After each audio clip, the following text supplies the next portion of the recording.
All right, everyone, welcome back. So our 2023-2024 season previews continue on today with the Pittsburgh Penguins. Apologies for the lateness in uploads.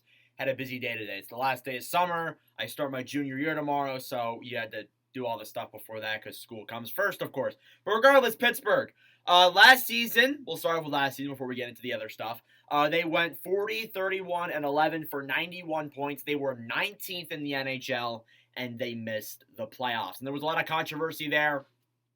In regards to the team, especially around that trade deadline. You could tell they were starting to fall off, and Ron Hextall was told he needed to make moves at the deadline. Then he goes out and acquires a Mikael Granlund-like player, and, that contract just didn't make any sense. They went on and got Dmitry Kulikov, Nathan Billio, and who else? He also got Nick Bonino, too, who all either played very minor roles with the roster or were injured. So really, it was not a good trade deadline, and that resulted in him being fired, if we're being honest. The Penguins management thought they could have actually made a better push towards the playoffs for sure, and they did come close. They were like 2 points out or something like that. They came very close. If Hextall made the right moves at the deadline, or at least tried a little bit harder, I think he would have stayed. And Penguins fans made it clear they didn't want him in town. Then they hired Kyle Dubas as their president, and then he was basically just named the GM. We knew that was going to happen anyways, so I'm happy it officially happened. As someone who, even though you might want to click off this video after you hear this, I am a Philadelphia Flyers fan. Hearing Kyle Dubas be hired by them actually made me very happy, and made me actually like the Penguins a lot more now, because I love Dubas in Toronto. I feel like he was undertreated, and I think definitely in Pittsburgh, he's done a solid job so far. So regardless, it was a very busy offseason for Pittsburgh. Their departures list goes as follows, and it's a long one. Jason Zucker, Brian Dumoulin, Jeff Petrie, Mikael Granlund, Jan Rutta, Casey DeSmith, Ryan Poehling, Josh Archibald, Danton Heinen, Nick Bonino, and Dmitry Kulikov. Yeah, very long list. So Zucker was a okay, middle six winger, but really was getting paid too much. He was going to go.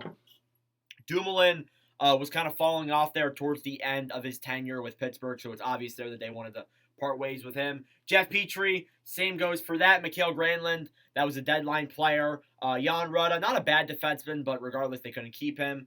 Casey DeSmith was a good backup for multiple years, but obviously he's in Montreal now.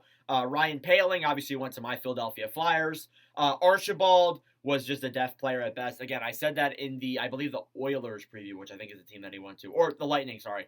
The Lightning preview, that he has kind of been trying to fight his way into the NHL and has been going from team to team. Danton Heinen, same thing there. Nick Bonino was another deadline acquisition and was hurt. And then as well as that too, Kulikov was the same thing. So, yeah, that is your key departures, and your key arrivals list is also another very hefty list there as well. You got Riley Smith, Matt Nieto, Rem Pitlick, Radim Zahorna, Lars Eller, Nola Chari, Andreas Janssen, Vinny Hinostroza, Erik Karlsson, Ryan Graves, Will Butcher, and Alex Nedeljkovic. So that is a very big list there of arrivals. So Riley Smith, good top six forward there. Definitely will fit well in that second line. Probably will play first line, now that we know that Jake Getzel's injured, but of course we'll find out come training camp. Nieto, solid bottom six player. Same goes for Rem Pitlick. Good effort player. I've seen him play in Montreal. Great guy. Zahorna, good depth guy. Lars Eller, a pretty solid third line center there. Fitting in behind Crosby, Malkin, and then Eller. That's most likely what I see is going to happen. Achari, same thing. Good bottom six, third liner. Andreas Janssen, same thing. Hinostroza, also the same thing. They got a lot of depth, and I think that helps them a lot. Erik Karlsson's the biggest one, because here's my problem. With him, he's big. Because getting a guy like him really shows they're doubling down on this roster. They're doubling down on being this same Penguins roster that they've always had. They're really doubling down with this team for sure. So, 100%. I think it's all going to depend on him how they do this coming season.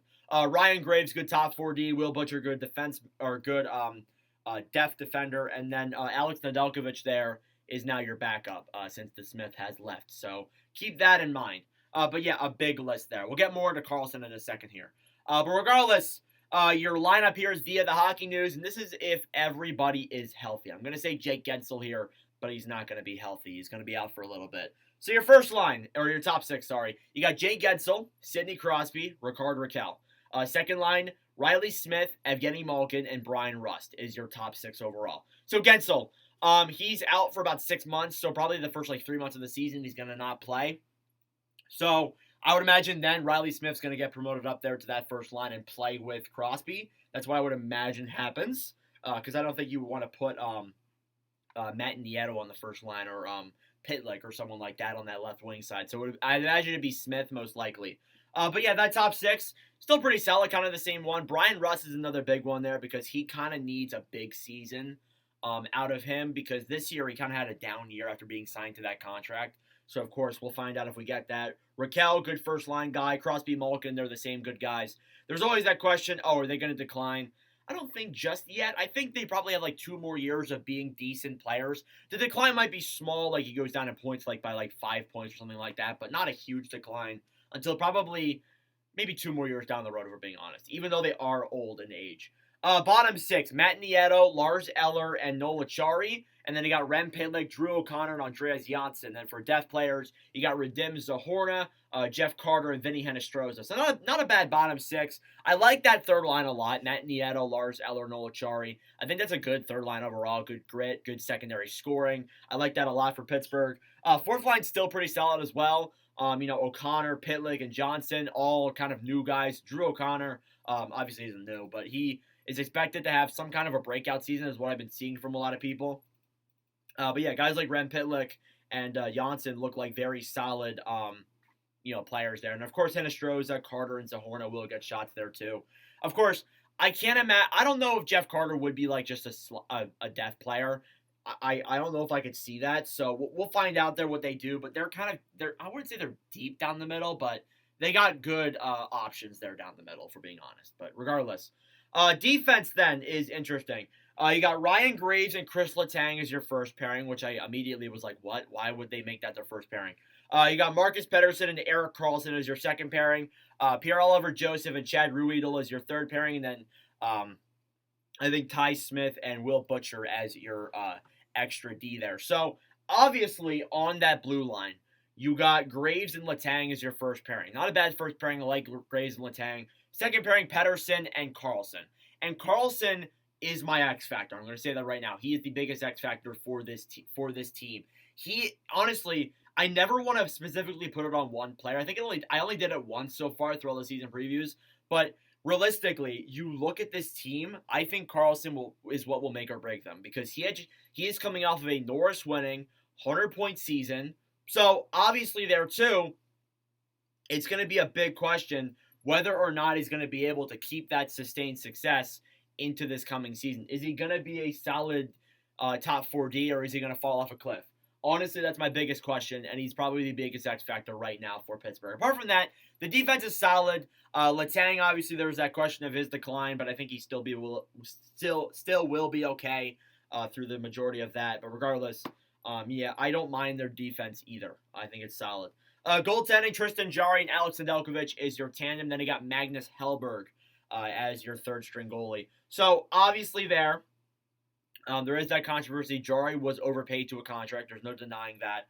But regardless, I still don't hate the goaltending. I think it's all right. I think the defense is okay in front of it. So, we'll find out. The biggest question I have for this team is this their last run? Is this year or next year, whatever? Or is this year their last chance to get a 4th Stanley Cup?